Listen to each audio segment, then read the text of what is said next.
In this video on ammunition selection, we're going to talk about barrel lengths. Now, the importance of a barrel length is something that we really should not, we shouldn't basically overlook it. It's very important because hollow points in general are designed to basically work, or hollow points are designed to expand at a certain velocity based on how they're made, how much lead to tin composition there is, like the ratio basically. So when the manufacturers design them, they're designed to expand or perform or do whatever at a certain velocity. So the basic principle is that inches count. So going from a 4-inch to a 5-inch, or maybe from a 4-inch to a 3-inch or whatever, that can make a big difference. And one of the rounds that you'll see that making a big difference in is 38 Special. Usually rounds are still designed to expand out of 4-inch barrels, maybe even a ported barrel of a vented ported barrel that's 4 inches for a 38 Special. That it can be kind of sensitive. If you look at mini tests, typically those rounds are not doing very well out of shorter barrels. So inches do count. So when you're talking about 9mm pistols, 40 caliber pistols, 45 caliber pistols, the principles basically still apply. So a lot of people will pick a round that they see works well in some gelatin test, and what they're not seeing is the length of barrel that is used, and they're not seeing but one test maybe. Now, just because the barrel length is shorter doesn't mean the round's not going to expand all the time, like it's always going to fail. It just means that the percentage of likelihood that it is going to actually expand and open up is greatly lowered. It goes from like 95% opening rate to maybe a 60% if you go from, you know, something like this 4.25-inch barrel to a 3.1-inch barrel. And yes, the 3.1 is actually pretty important. Now, you can lose up to 100, 150 maybe, depending on the barrel difference and the type of powder used in the loading. A lot of the times they're optimized for 4 inches, so the powder that's in the bullet, the powder that's in the brass it's loaded with is designed like a lot of premium ammunition. It's designed to burn at a certain rate, and that gives you characteristics like low flash. So it'll burn so fast that by the time it gets out of a 4-inch barrel, typically it'll have reached an optimal velocity. It'll be very consistent. It'll be very fast burning. That way, when it gets to the end of it, there's not very much unburned powder that's going to go off as soon as it hits air, because that's basically where the flash comes out. There's a lot of unburnt powder, and then it just compresses. It's like a piston. It's going out so fast that it finally ignites when it comes in contact with the air. So that's a lot of times what can happen when air is compressed that much, is it can actually cause so much heat, and then it'll ignite the rest of the powder, and that's where a lot of the times the flash comes from. So that's something that you might find interesting, but that's only really part of it. But something like a 45 caliber hollow point is typically, they use a 5-inch barrel as their standard. So when you're going something to maybe like a USP 45 or something like that, or maybe an XDS, what you're going to see is that the rounds were designed to reach a certain velocity that's only really going to be given from a 5-inch barrel. So when you take away that velocity and put in like a 3.3-inch XDS, you're not going to see the expansion that you would like. Now, there's ways to go around this, and that's going to you know, lower weights, plus P, to make up for that velocity difference. Now, realize that a lot of the plus P ammo, like the 230 grain plus P HSTs, 230 grain, or even the 200 grain plus P, most of the plus Ps out there are actually designed, are basically just the standard pressure bullets. They don't modify the bullets for those plus Ps. They're just designed to accelerate a little faster, and there's different reasons for that. Maybe they want increased range, and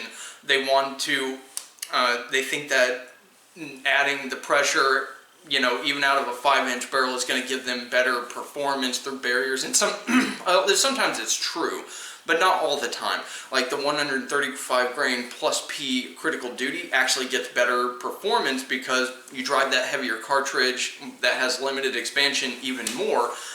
You know, it can typically do better, but typically when you go lighter and you accelerate it faster, when it's already going faster, doesn't really work out that well.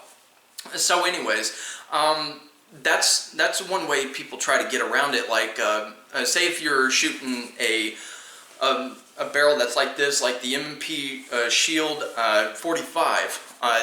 One round that I know does pretty well is the 185 grain plus P Golden Saber. Golden Sabers typically penetrate more, and you know they're pretty reliable. However, you don't want to use a 230 grain, and I wouldn't even use a 185 grain standard pressure. I would try to bump that up because typically the more velocity a Golden Saber has, the more it's going to penetrate. Yes, people don't like the jacket separation, but even so, still a good reputation for deeper penetration. It doesn't affect its penetration. But anyways, with all that in mind, there's ways to get around this. These are considerations that you need to have. So when you're looking at tests, it's very important to look at the barrel length and realize that that performance was because of that barrel length, the velocity that it was given. And rounds are designed to work with that velocity, and therefore the lead that's used, they mix it with certain materials. The jacket is a certain thickness to deal with that. That's really just the way hollow points are. That they're specifically designed. Now, pretty much like generic hollow points, like the Remington or Winchester hollow points, the generic ones like Winchester white box, the green white box, maybe the HTPs, the high terminal performance that Remington has. They're generally like a standard mixture of lead. It's not necessarily soft lead, all soft lead. It's not pure lead. The jacket is pretty thin, and usually you can get pretty reliable opening from a variety of barrel lengths. Sometimes that's not the case. I believe the HTP is a little bit different, where it's actually designed for full-length barrels. It's got a bit of a harder lead and jacket, so it can be kind of iffy if it's going to open up sometimes. But in general, those cheaper hull points still do a pretty good job of opening up, even out of shorter barrels. Like I know the 115 grain Remington jacketed hull point, the regular green and white box, actually is pretty reliable at opening up. The HTPs, I believe they changed it a little bit, but you know, I'm not too sure on that, but from what I've seen, yeah, it has been changed a little bit. So the regular green and white box that you can find in the 100-round packs, those are typically pretty good to go. Now, as far as like the regular Winchester white box and 9mm, I don't think I would use that for anything other than like really short barrels, because if you look at testing that they did out of a 4-inch barrel, they penetrate really shallow. It's going really fast. It's going over 1,200 feet per second, and it's expanding a good amount, and it's very reliable in its expansion, but it doesn't penetrate very well. So if you take away some of that velocity, typically from my testing, it still expands. It'll penetrate like a minimal amount.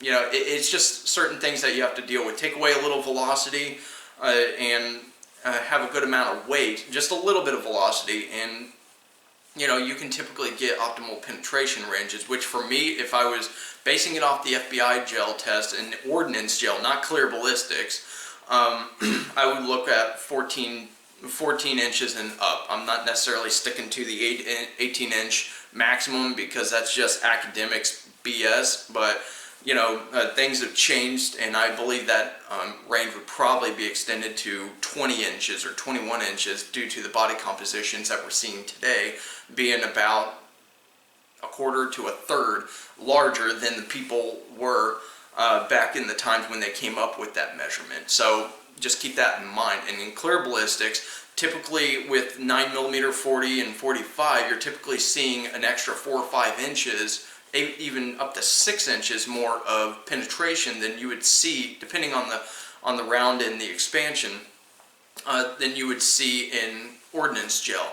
They're just different densities. clear ballistics, as I said in the last video, it's about 1/4 of the density of FBI ordnance gel, so it doesn't take as much to get through it. So basically I would be looking at, 18 inches or whatever for my minimum, and so on.